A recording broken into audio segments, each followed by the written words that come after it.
Olá, meus amigos, sejam todos muito bem-vindos a mais um vídeo do canal Terra Brasilis News, hoje dia 7 de fevereiro de 2024. Estou começando esse vídeo hoje, gravando um pouco mais cedo, são exatamente 11 horas e 45 minutos, né, desta quarta-feira, tenho um compromisso à tarde, então vou me antecipar sem ficar sabendo das notícias da parte da tarde, mas o que eu tenho para falar é muito importante, porque me parece que aquela alegria, aquele sorriso malandro, né, do atual mandante brasileiro, começa a ter aí um sinal um pouco mais amarelado. Está ficando um pouco amargo o gosto que ele sente ao dar aquele sorriso como se estivesse tudo muito bem. E não está. E muito embora, como eu já tenho dito em vídeos anteriores, não podemos confiar em palavras de peso, de lacração, de empoderamento dos presidentes do legislativo, porque não são nada confiáveis.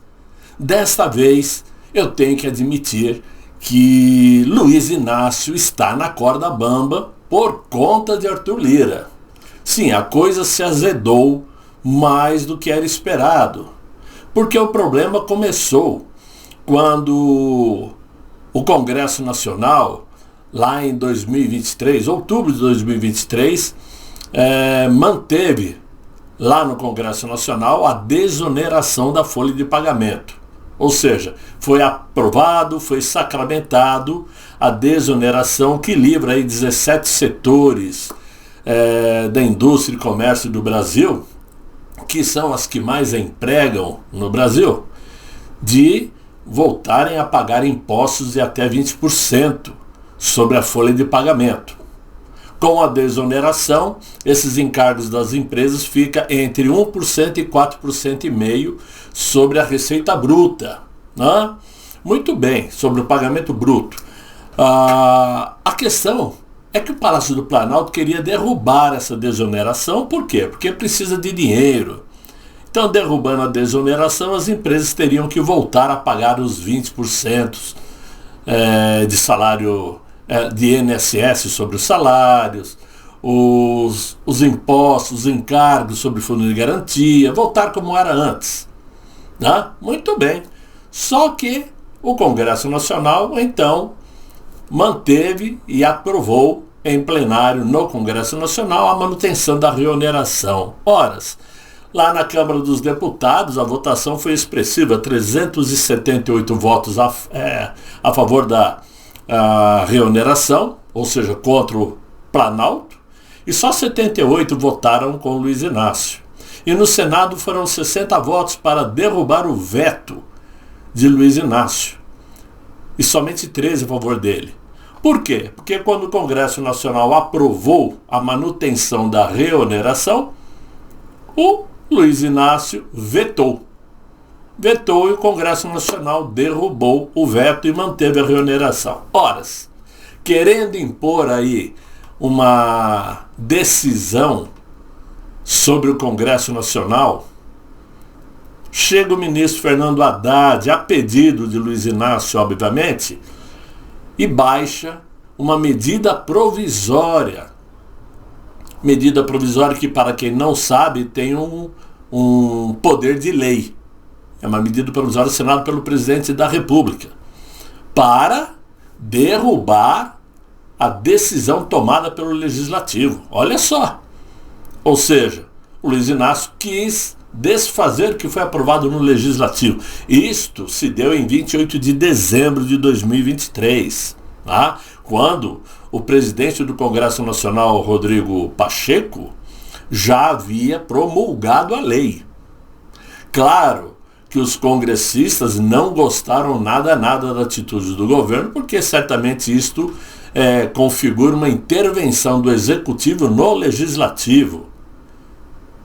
Ele interferiu no Legislativo e certamente isso cria um abalo na harmonia entre os poderes. O que Luiz Inácio fez não teve perdão para Arthur Lira. A desoneração da folha substitui a contribuição previdenciária patronal de 20% e para alíquotas, como eu falei, de 1 a 4,5% sobre a receita bruta. A ideia desse mecanismo é reduzir os encargos trabalhistas nos setores que mais empregam no país, como call centers, calçados, construção civil, comunicações, confecção, vestuários, telecomunicações, ou seja, 17 setores que mais empregam no Brasil. Com a medida provisória do Luiz Inácio, o governo definiu que a tributação sobre a folha voltaria a incidir com uma tributação de 20% a partir de abril agora. Então, o pau quebrou. O racha aconteceu. Claro que a decisão do governo exigiu uma resposta dos presidentes do Legislativo, principalmente do Arthur Lira, que deixou o recado na última segunda-feira, no início dos trabalhos do Congresso Nacional, dizendo que os parlamentares não são carimbadores do Executivo. E ainda falou, não subestimem a mesa diretora. Segundo lá o jornalista Cláudio Humberto, do Diário do Poder, as declarações do presidente da Câmara irritaram Luiz Inácio, que reagiu aos palavrões em seu gabinete, pois o que aconteceu foi a reafirmação da liderança do presidente da Câmara, Arthur Lira, sobre o seu governo, porque Luiz Inácio achava que iria colocar Arthur Lira de joelhos, na base da pressão, claro. Luiz Inácio não gostou nada de ouvir para não subestimarem a mesa diretora da Câmara e avisos sobre a necessidade da preservação de decisões do Legislativo. Aí, é claro, temos que concordar. Quem faz lei é o Legislativo, não é o Poder Executivo. O Poder Executivo propõe leis e é o Legislativo que aprova ou não, que faz ou não. Medidas provisórias são somente decisões do Palácio do Planalto, mas que não interfiram no que já foi decidido no Legislativo, claro.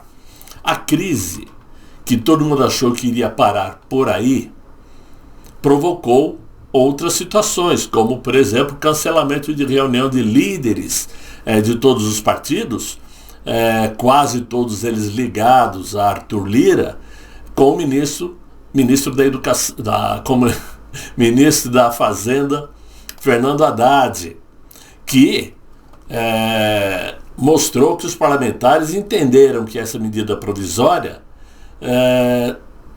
reonerou, afrontou o Congresso Nacional, tanto quanto ao veto das emendas parlamentares impostas pelo Planalto. Tem isto. No orçamento da União estava lá previsto X bilhões de emendas parlamentares e o Luiz Inácio vetou 5,6 bilhões dessas emendas, Dinheiro para a mão dos parlamentares. Claro que o Arthur Lira não gostou, evidentemente. E não que nesse sentido o Luiz Inácio seja santo. Não. Ele vetou porque precisa de dinheiro em caixa. Ele quer aumentar o caixa do Planalto. Mas não, Arthur Lira não aceitou e aí o clima esquentou de vez. Porque isso provocou a ira do Arthur Lira.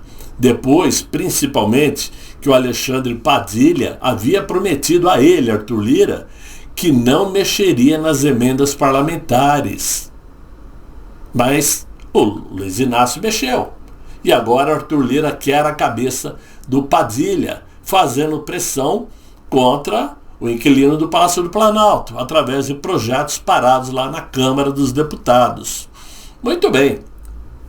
O que o atual mandatário brasileiro não esperava é que na mesma segunda-feira, e aí vem a bomba, o malvadão Arthur Lira virou com carga total contra o governo, principalmente contra Nízia Trindade, ministra da Saúde, pedindo para que a ministra explique onde e como foram aplicadas as emendas parlamentares na atenção primária, que é o primeiro nível de atendimento de saúde, e também na média e alta complexidade ambulatorial e hospitalar, que é, claro, os atendimentos que exigem equipamentos mais modernos, atendimentos mais robustos, enfim. Ele quer que ela explique como foi destinada essas emendas, tintim por tintim. O requerimento de informações foi assinado por ele mesmo, Arthur Lira, na segunda-feira. E não é comum para um presidente do Legislativo fazer isto, mas é uma prerrogativa que ele tem. E o Lira fez questão dele mesmo assinar, não é alguém que assinou por ele, não. E claro que isso aumentou o embate entre ele e o Luiz Inácio. Nízia Trindade terá que explicar também quais os critérios que o Ministério da Saúde usou para elaborar os limites orçamentários e financeiros para repasses obrigatórios, porque é ela que elaborou esses limites. E terá que responder se existe distinção na composição dos tetos impostos às emendas parlamentares e aos recursos transferidos pelo próprio Ministério da Saúde.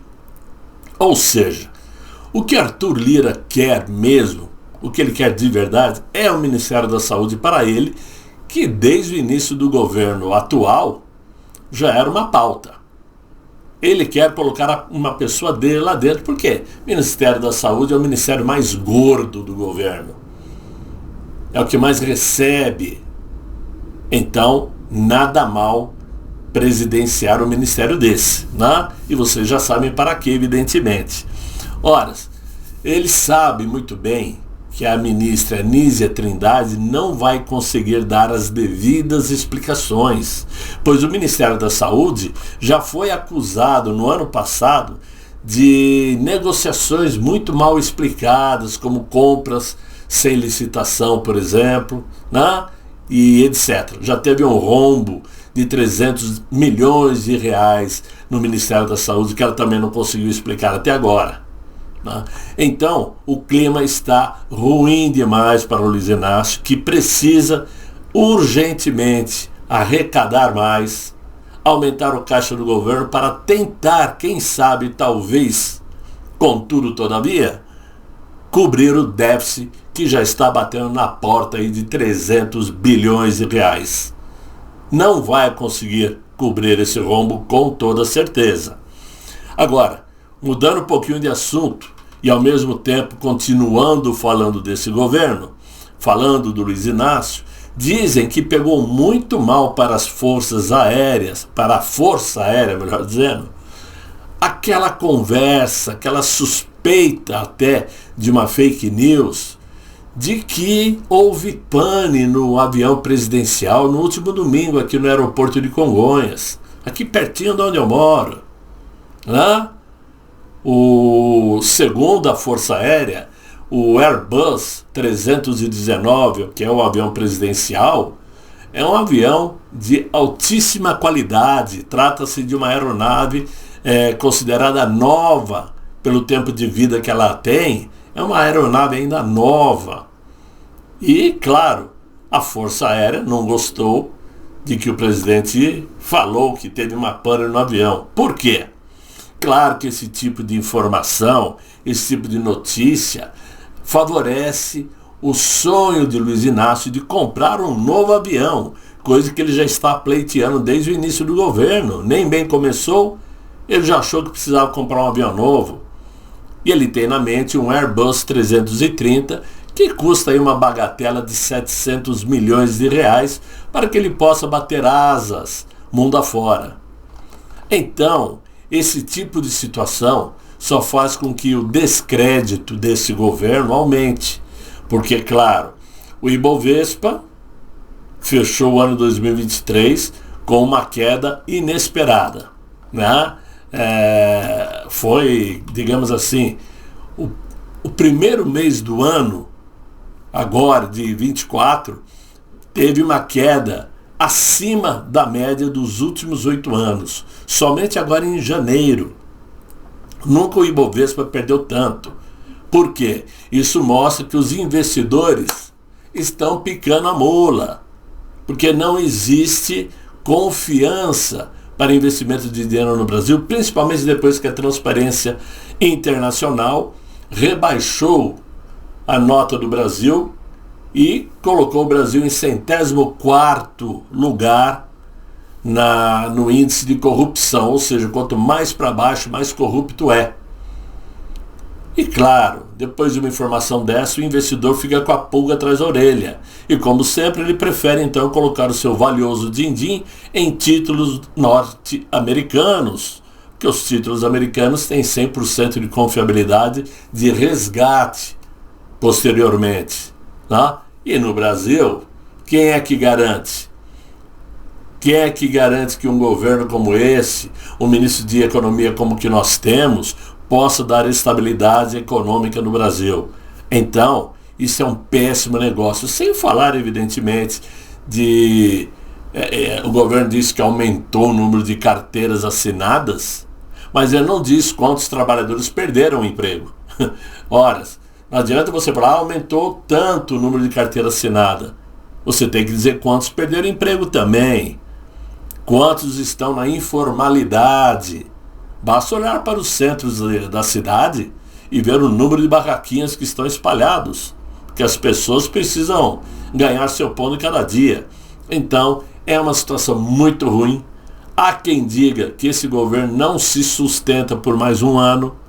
Isso é fuxico de bastidores. A gente não tem notícias da veracidade ou não. Mas olhando todas as notícias que vão surgindo, dá para imaginar que sim.